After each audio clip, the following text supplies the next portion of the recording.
So, as we've heard throughout the past several hours, the future is in the past.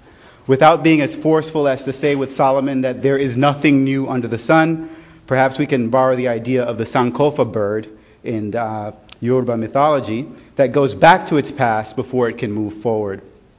Even allowing for newness and change, I would argue, and we all know that we have been here before. In America, the nation's foundations are in the twin towers of classical discourse on the one hand and a spiritual yearning on the other, variously manifested in literature and the visual arts through biblical allusions, romanticism in nature, and its renewal. I've put here Walt Whitman's Leaves of Grass next to Richard Wilson's Destruction of Niobe's Children. This image was actually inspiring for Phyllis Wheatley, whom we'll talk about momentarily, in her poem on Niobe's, the destruction of Niobe's children. Meyer Reinhold's pioneering study of American classical foundations with Classica Americana, and Carl Richard's studies, including the founders and the classics, assert a golden age of classicism, with founding fathers like Thomas Jefferson turning to classical texts in their argument for the ideals of republicanism, Greek democracy, to name just a few ideas. And I've just given you images of these important books on the classical past in America. John Shields' book, Meyer Reinhold's book, and so forth. Cicero's Pro Archia Poeta, which defends the bonds between the liberal arts and citizenship, is part of Thomas Jefferson's library, and we've heard already a little bit about the importance of classics to Thomas Jefferson. I picked Pro Archia Poeta specifically because of this idea of the bond between liberal arts and the notion of citizenship, which W.E.B. Du Bois will pick up later in The Souls of Black Folk. We'll talk about that momentarily. In this group of scholars of early American thought and literature is John Shields. This book, he's the author of American Aeneas, which examines the toggle between Christian and classical allusions in early American literature, which we see in Phyllis Wheatley's poetry as early as 1773. Yet, despite these firm foundations, we know that the post-emancipation debate was that of the role of classics in American education, or again, the future of the classics. You're not going to be able to read all of this. So I'll borrow Professor Naj. Don't look at that. Look at me. We'll get to that. W.E.B. Du Bois in The Souls of Black Folk traces the very rise of American public education in the question of what is to be done for rural whites and former black slaves throughout the South. In Souls of Black Folk, Du Bois gives a genealogy of the American Freedmen's Bureau, founded in 1865, to the need to figure out how to educate American citizens with all it means to be a citizen in the broader humanistic traditions. The question did not only pertain to the slaves, it impacted all Americans. The Federal Department of Education grows out of what Du Bois calls the Negro problem, what is to be done, out of the Freedmen's Bureau, and then the Bureau of Education, which didn't become the Department of Education until the 1970s.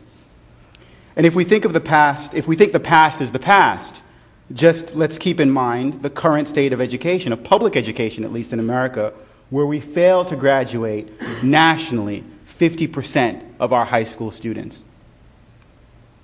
Du Bois' question about education, what is to be done with the Negro, how are rural whites at the time around America to be educated, extended beyond primary and secondary schools to college, the college system. We've heard about the first land grant. The first land grants were distributed in the 1860s, with schools like Purdue University established for the education of citizens, technical education on the one hand, but not only technical education. I'm going to go to the next slide, but before I do, this is an interesting, I'm going to come back to this debate between Du Bois and Booker T. Washington. Really interesting quote. If you go to Booker T. Washington's biography, Up From Slavery autobiography, he talks about this craze, if you look in the middle there, this craze for the learning of Greek and Latin that he found in former slaves and blacks at the time. And he says the ambition to secure an education was the most praiseworthy and encouraging, but the idea was too prevalent that as soon as one secured a little education in some unexplainable way, he would be free from most of the hardship of the world, and at any rate could live without manual labor. He goes on time and time again in his autobiography to talk about this craze for Greek and Latin. He didn't understand it. And you see Du Bois's response below. He so thoroughly learned the speech and thought of triumphant commercialism, which we've heard about already today as well, and the ideals of material prosperity, that the picture of the lone black boy poring over French grammar, an image taken right up from slavery amid weeds, seemed to him the height of the acme of absurdities. One wonders what Socrates and St. Francis of Assisi would say to this. And then the land-grant institution, the land-grant laws, which, as I say, are not only interested in technical training, but single out the classics as important to the education of Americans in public schools, without excluding the other scientific and classical studies, and later on the idea of promoting liberal and practical education. So these acts, which are also called the Morel Acts, specifically name the classics as fields necessary for the broader education of citizens. Again, what does it mean to be a citizen?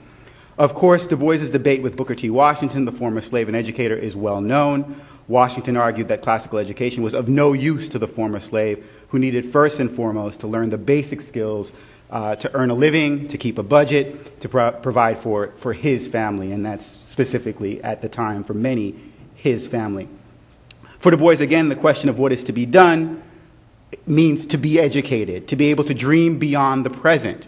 After all, a beast or a bird of the field can provide for itself and for its offspring. So these are the roots of the base question of what the future of the classics might be. On the one side, you've got the indelible place of classical texts, Cicero, Tacitus, Plato, Aristotle, and the Bible, in the nation's foundation. And on the other side, the deeply American tendency to throw off the past, which can be a good thing if we think about the thrust toward emancipation.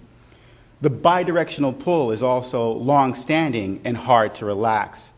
Because of that bidirectional pull, the classics seem to ever be in crisis. If we think of our own present, which we all want to do, let me trace these trends in my own career as a classicist, beginning with my college education from 1988 to 1992.